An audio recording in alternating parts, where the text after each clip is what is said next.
as we're here in state government, as my staff knows, if you want me to change anything in our department, just tell me that's the way we've always done it. And I'll change it just to change it, just to see what will happen if we do something different. I think that's what's going on along the lines of veterans homelessness. We're doing things differently. We're not just accepting that that's the way it's always been done. One of the things that the city manager touched on, and I think is important, is just recognizing what is it that homeless people need. It's right there in the need. It's right there in the title. They need a home.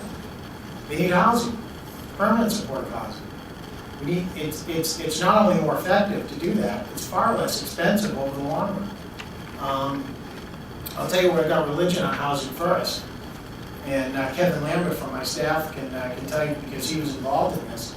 A couple of years ago, Kevin came in and said, I'm working with a young veteran and a family, and they're being evicted from their home. I won't mention the town or whatever, but they're being evicted. I said, okay. I said, what happens? He said, well, it's Friday, it's during the summer. Try to get anything done in state government on Friday during the summer. He said, well, we need immediate hotel assistance. We need immediate, we need to, transfer, it's getting to a school year, we gotta make sure we notify the school that these families coming, these kids. We need to call the VSO, we need to put them on benefits, we need to get DTA involved, Department of Social, Children and Families involved. What's this whole litany of things? And I'm taking the list and I'm saying, okay, and I'm thinking about who I'm gonna call and whose cell phone I'm gonna get, and who's down the Cape, and who do I have to wake up, and I asked him, I said, Kevin, why are you getting evicted? He said, well, I haven't been able to pay the rent in 3 months. I said, okay. What we're talking about doing here is probably going to cost us $50,000 to $70,000 in Commonwealth funds to disrupt everybody's life.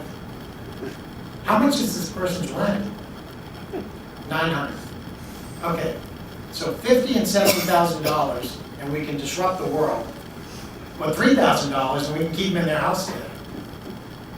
For $6,000, I can keep them in their house today and take 3 months while we figure out what's the best situation and how do we prevent them from getting into this situation in the long term. It just makes sense. From a dollars perspective, from a moral perspective, this person was a veteran who served their country in Iraq. They were having some difficulties. They were having some tough times. And frankly, the economy was cratering and they were having a hard time finding a job that would keep them in their house. But because nobody had ever thought about that, well, we can't just give people money. Well, why not? We're the government. We can do whatever we want. We make the rules. So, when we think about it from that perspective, it's crazy that we just get caught up in these systems that have always existed, and that's the way it has to be. I'm not telling anyone in this room, but chronically homeless people didn't just wake up one day in a bed and say, gee, I really don't like living inside anymore. I think I'll go live under the bridge for the next 12 years of my life. That's not how it works. These are people with serious issues, mental health issues, substance abuse issues, chronic, very difficult to treat. And if we put them into housing and we provide them with case management, if it's not intensive, it can tend to be overwhelming for them. A lot of them may feel isolated, a lot of them may walk out. They don't get the level of intense treatment that they're going to need because they're in scattered site housing and their case manager is assigned to other vouchers. You can't be with them on a daily basis. So how do we support them? Well, we know from our work with our SAVE team and outreaching to returning veterans and helping to prevent suicide, we know from the fact that every veteran service officer in the Commonwealth has to be a veteran, that veterans tend to do better when they're working with peers, when they're working with other vets. And we know that this particular group of veterans coming back from Iraq and Afghanistan today tend to do better when they're working with other Iraq and Afghanistan veterans.